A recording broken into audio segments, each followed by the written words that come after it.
Tom Swift and His Submarine Boat by Victor Appleton. Chapter 3.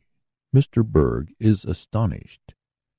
Following his father and the stranger, whom the aged inventor had addressed as Mr. Berg, Tom and Mr. Sharp entered the house, the lad having first made sure that Garret Jackson was on guard in the shop that contained the submarine.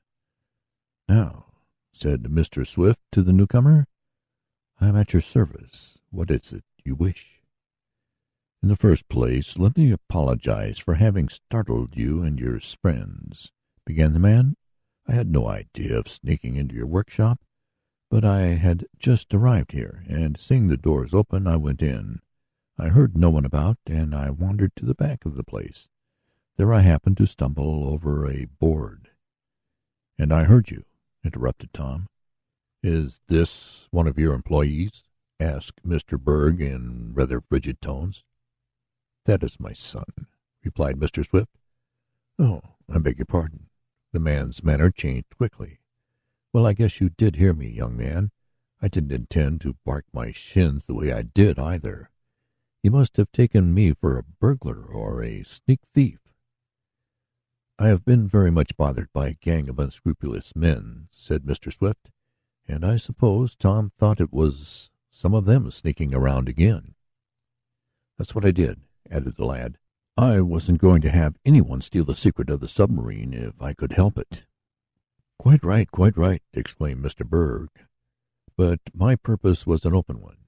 As you know, Mr. Swift, I represent the firm of Bentley and Eagert, builders of submarine boats and torpedoes. They heard that you were constructing a craft to take part in the competitive prize tests of the United States government, and they asked me to come and see you to learn when your ship would be ready. Ours is completed, but we recognize that it will be for the best interest of all concerned if there are a number of contestants, and my firm did not want to send in their entry until they knew that you were about finished with your ship. How about it? Are you ready to compete?" "Yes," said Mr. Swift slowly. "We are about ready. My craft needs a few finishing touches, and then it will be ready to launch." "Then we may expect a good contest on your part," suggested Mr. Berg. "Well," began the aged inventor, "I don't know about that." "What's that?" exclaimed Mr. Berg. "I said I wasn't quite sure that we would compete," went on Mr. Swift. "You see, when I first got this idea for a submarine boat, I had it in mind to try for the government prize of $50,000. "That's what we want, too," interrupted Mr. Berg with a smile.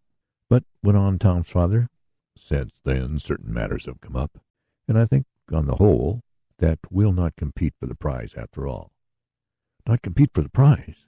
almost shouted the agent for Bentley and Eagert. "Why, the idea! You ought to compete. It's good for the trade. We think we have a very fine craft, and probably we would beat you in the test, but—" "I wouldn't be too sure of that," put in Tom. "You have only seen the outside of our boat. The inside is better yet." "Ah, I have no doubt of that," spoke Mr. Berg. "But we have been at the business longer than you have, and have had more experience. Still, we welcome competition. But I am very much surprised that you are not going to compete for the prize, Mr. Swift. Very much surprised indeed.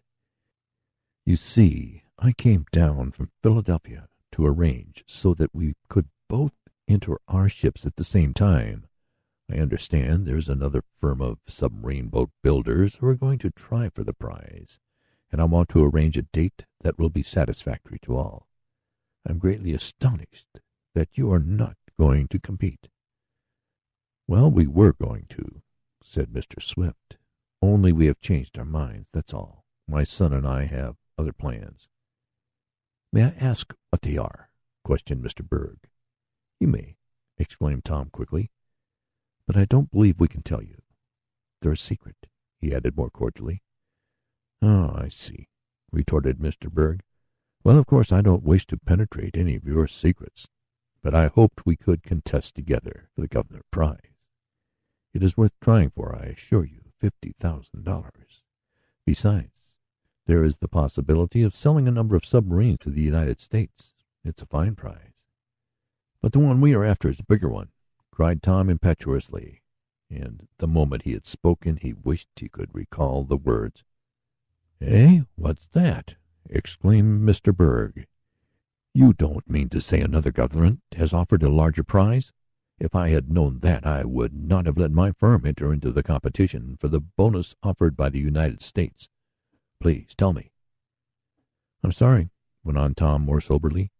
"I shouldn't have spoken, Mr. Berg. The plans of my father and myself are such that we can't reveal them now.